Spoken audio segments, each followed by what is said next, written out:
Sénatrice Bernard. Merci, Madame la Présidente.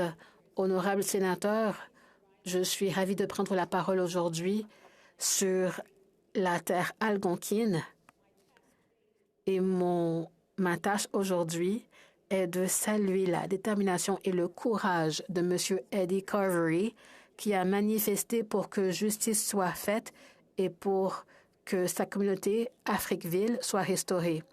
Africville était une communauté néo-écossaise dynamique qui a été démantelée de force dans les années 60. Plus de 80 familles et 400 résidents ont été déracinés. Cette relocalisation forcée a nourri la colère d'Eddie Carvery et il est passé à l'action. Sa manifestation est l'une des plus longues manifestations en faveur des droits civiques au Canada. Sa manifestation a commencé dans les années 70 par un sit-in sur un terrain d'Africville. Il y a vécu pendant plus de 50 ans et il continue d'y vivre, refusant de partir d'Africville tant que le terrain n'ait pas été rendu à son peuple. De nombreux membres de la communauté activiste se sont ralliés à M. Carvery, appelant à une résolution des injustices historiques subies par les résidents d'Africville et abordent les questions plus larges du racisme systémique en Nouvelle-Écosse.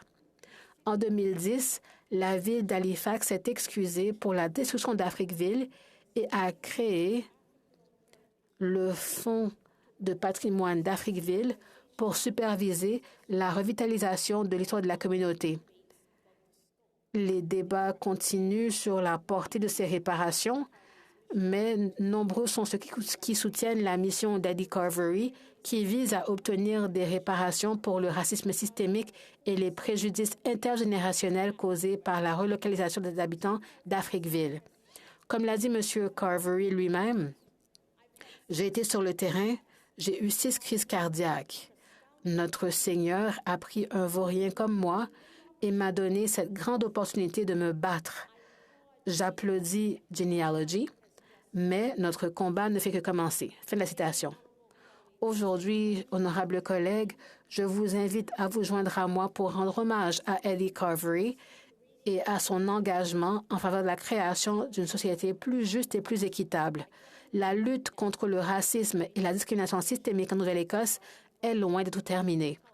Cependant, la protestation d'Eddie Carvery a été un catalyseur de changement et il inspire les membres de la communauté à jouer un rôle actif dans la lutte contre les injustices historiques. Merci.